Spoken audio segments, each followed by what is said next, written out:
నేను చెప్తున్నాను దేవుని బిడ్డలారా, దేవుని చిత్తము ఎప్పుడు కూడా ప్రారంభంలో కష్టంగానే ఉంటది. స్తోత్రం చెప్పండి. హల్లెలూయా. ఈజీ ఏం కాదు దేవుని చిత్తం.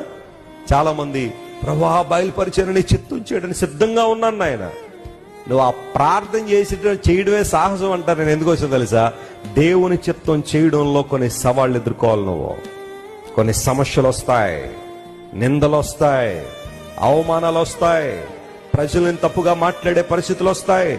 ఒక్కసారి నువ్వు దేవుని కోసం నిలబడి ఆయన చిత్తాన్ని చేయడం ప్రారంభించగానే ఇంతవరకు నీ గొప్ప గొప్ప స్నేహితులు ఉన్న వాళ్ళందరూ ఒక్కొక్కరు దూరం అయిపోతుంటారు. వాళ్ళు ఒంటరి వాడిగా మారిపోయే అనుభవాలు రావచ్చు, ఒంటరి దానిగా మారిపోయే అనుభవాలు నీళ్ళు రావచ్చు. దేవుని చిత్తాన్ని చేయడంలో కొన్నిసార్లు కష్టాలు ఇబ్బందులు రావచ్చు. కానీ రాను రాను రాను రాను దేవుని చిత్తము చేయువాడు నిరంతరము నిలిచినని దేవుని వాక్యం రాయబడిన రీతిగా నీవు దేవుని కోసం నిలబడితే దేవుడు రానున్న రోజుల్లో గొప్ప కార్యాలు నీ జీవితంలో జరిగిస్తాడు. స్తోత్రం చెప్పండి. హల్లెలూయా. ఎంత గొప్ప దేవుడు ఆయన.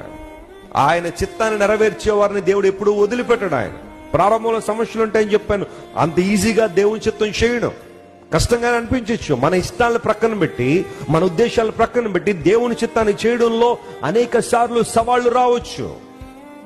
కానీ వాటిని జయించాలంటే నీలో దేవుని మాట మీద పరిపూర్ణమైన ఏం కావాలి? విశ్వాసం కావాలి. పరిపూర్ణమైన నమ్మకం కావాలి, విశ్వాసం కావాలి. అప్పుడు కదా నువ్వు దేవుని యొక్క కృపలో వర్ధిల్లేది, ఆశీర్వాదం పొందేది.